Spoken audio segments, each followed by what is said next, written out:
369. ഒരു ബ്രേക്കിംഗ് വാർത്ത പ്രേക്ഷകരെ തേടി എത്തുകയാണ്. നമുക്കിപ്പം റോഷി പാൽ തന്നെയാണ് നിൽക്കുന്നത്. Roshi, good morning once again. എന്തോ ഒരു ബ്രേക്കിംഗ് വാർത്തയുണ്ടല്ലോ രാവിലെ, ആശാവർക്കർമാരുടെ വാർത്തയല്ലാതെ മറ്റെന്തോ ഒന്ന്.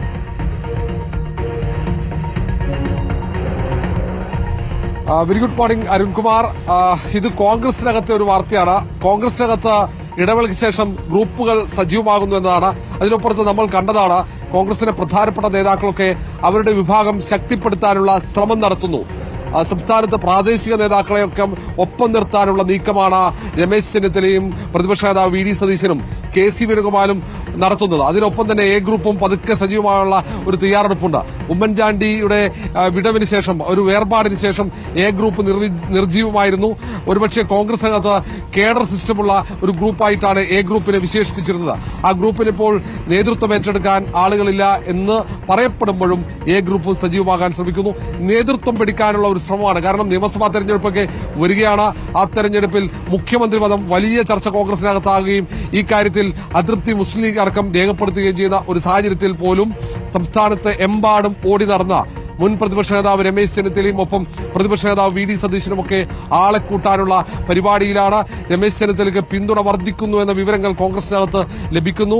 നേരത്തെ രമേശ് ചെന്നിത്തലയിൽ നിന്നും വേർപെട്ട് നിന്ന, രമേശ് ചെന്നിത്തലയുടെ ഭാഗത്തു നിന്നും പ്രതിപക്ഷ നേതൃസ്ഥാനം നഷ്ടപ്പെട്ടപ്പോൾ മാറി നിന്ന പല നേതാക്കളുമൊക്കെ രമേശ് ചെന്നിത്തലയോട് ഒപ്പം ചേരുന്നു. അതിനപ്പുറത്തേക്ക് രമേശ് ചെന്നിത്തലയാകട്ടെ കൂടുതൽ മറ്റു ഗ്രൂപ്പുകളിലെ നേതാക്കളെയൊക്കെ ചേർത്ത് നിർത്താനുള്ള ശ്രമവും നടത്തുന്നു. വി ഡി സതീശനും സമാനമായ രീതിയിൽ തന്നെ യുവ നേതാക്കളെയൊക്കെ ഒപ്പം ചേർത്ത് തന്റെ വിഭാഗത്തെ ശക്തിപ്പെടുത്താനുള്ള ശ്രമം നടത്തുമ്പോൾ കെ.സി. വേണുഗോപാൽ പതുക്കെ കേരള രാഷ്ട്രീയത്തിലേക്ക് വരുന്നു എന്നുള്ള സൂചന നൽകിക്കൊണ്ട് കെ.സി. വേണുഗോപാലിന്റെ വിഭാഗവും ഒരു ഭാഗത്ത് ശക്തിപ്പെടുന്ന സാഹചര്യമാണ്. അതിനിടയിൽ കെ.പി.സി.സി. അധ്യക്ഷ പദവി ഉറപ്പിക്കാനുള്ള ശ്രമം കെ.പി.സി. അധ്യക്ഷനായ കെ. സുധാകരന്റെ ഭാഗത്തുനിന്നും ഉണ്ട്. കെ. സുധാകരൻ സംസ്ഥാനത്ത് പാർട്ടിയുടെ പരിപാടികൾ സജീവമാക്കുന്നു. കാരണം പാർട്ടി നേതൃത്വം നിർജ്ജീവമാണെന്നുള്ള ഒരു വിമർശനം ഒരു വിഭാഗം ഉയർത്തിയ സാഹചര്യത്തിൽ കൂടിയാണ് സംസ്ഥാനത്ത് കുടുംബ സംഗമങ്ങളും പാർട്ടി ക്യാമ്പുകളും നടത്തിക്കൊണ്ട് പാർട്ടി സംവിധാനത്തെ കൂടുതൽ കെട്ടുറപ്പോടെ മുന്നോട്ട് കൊണ്ടുപോകാനുള്ള ശ്രമം കെ. സുധാകരൻ നടത്തുന്നു. അതുവഴി തന്റെ പദവി നിലനിർത്താൻ കഴിയുമെന്ന ഒരു വിശ്വാസത്തിലാണ് കെ. സുധാകരനും. അങ്ങനെ കോൺഗ്രസിന്റെ നേതാക്കളൊക്കെ അവർ ഓരോ വിഭാഗങ്ങളും അവരുടേതായ വിഭാഗങ്ങൾ ശക്തിപ്പെടുന്നു. പക്ഷേ ഗ്രൂപ്പ് സമവാക്യങ്ങളൊക്കെ മാറി മറയുന്നുണ്ട് എന്നതാണ് മറ്റൊരു പ്രത്യേകത. ഈ കെ.സി. വേണുഗോപാലിന്റെ ഒരു വിഭാഗം അത് കൂടുതൽ ശക്തമാകുന്ന ഒരു കാഴ്ചയാണ് ഇപ്പോഴുള്ളത്. ഏതായാലും ഇനി തദ്ദേശ തെരഞ്ഞെടുപ്പാണ്. പാർട്ടിയുടെ പ്രാദേശിക ഘടകങ്ങൾ ഏറ്റവും സജീവമാകേണ്ട സമയമാണ്. ആ സമയത്താണ് നേതാക്കളൊക്കെ പതുക്കെ ഈ പ്രാദേശിക തലത്തിലേക്കൊക്കെ ഇറങ്ങി പാർട്ടിയിൽ തങ്ങളുടെ വിഭാഗങ്ങൾ കൂടുതൽ ശക്തമാക്കാനുള്ള ശ്രമം നടത്തുന്നത്. അരുൺകുമാർ.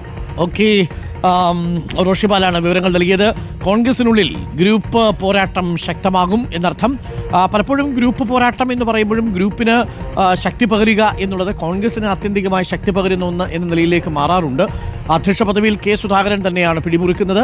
കെ.സി. വേണുഗോപാലും അതേപോലെ ഒരു ഗ്രൂപ്പ് ശക്തി പ്രാപിക്കുന്നുണ്ട്. കെ.സി.ക്കൊപ്പം നിൽക്കുന്ന ഒരു ഗ്രൂപ്പുണ്ട് എന്നാണ് നമ്മൾ മനസ്സിലാക്കുന്നത്. യുവ നേതാക്കളെ ഒപ്പം കൂട്ടാനാണ് വി ഡി സതീശനും അതേപോലെ രമേശ് ചെന്നിത്തലയും കെ.സി. വേണുഗോപാലും എല്ലാവരും ശ്രമിക്കുന്നത്. അങ്ങനെ ഒരു ഇടവേളയ്ക്ക് ശേഷം ഗ്രൂപ്പ് സമവാക്യങ്ങളിൽ മാറ്റമുണ്ടാകുന്നു എന്നുള്ളതാണ് അതിൽ ഏറ്റവും പ്രധാനപ്പെട്ട കാര്യം.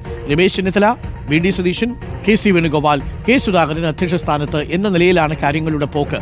അപ്പോൾ മൂന്ന് പ്രധാനപ്പെട്ട നേതാക്കളുടെ നേതൃത്വത്തിലായിരിക്കും കേരളത്തിൽ ഇനി വരാൻ പോകുന്ന ഗ്രൂപ്പ് സമവാക്യങ്ങൾ എന്നുള്ളത് ഏറെക്കുറെ വ്യക്തമാവുന്നു. അതിൽ വി ഡി സതീശൻ പക്ഷമുണ്ടാവും, രമേശ് ചെന്നിത്തലയുടെ പക്ഷമുണ്ടാവും, കെ.സി. വേണുഗോപാലിന്റെ പക്ഷവും ഉണ്ടാവും. പലപ്പോഴും ഗ്രൂപ്പുകളില്ല എന്നൊക്കെ നേതാക്കന്മാർ നിഷേധിക്കുമെങ്കിലും തങ്ങൾക്കൊപ്പം ചില യുവ നേതാക്കളെ നിർത്താൻ ഈ നേതാക്കന്മാരൊക്കെ വലിയ ശ്രമം നടത്താറുമുണ്ട്. അതത്ര മോശമുള്ള കാര്യമൊന്നുമല്ല. തങ്ങൾക്കൊപ്പം നേതാക്കളെ നിർത്തുന്ന ഒരു രീതി പലപ്പോഴും കോൺഗ്രസിലുണ്ട്. അത് കോൺഗ്രസിനെ ശക്തിപ്പെടുത്തും എന്നുള്ളതാണ് കോൺഗ്രസിന്റെ ഒരു നിലപാടും.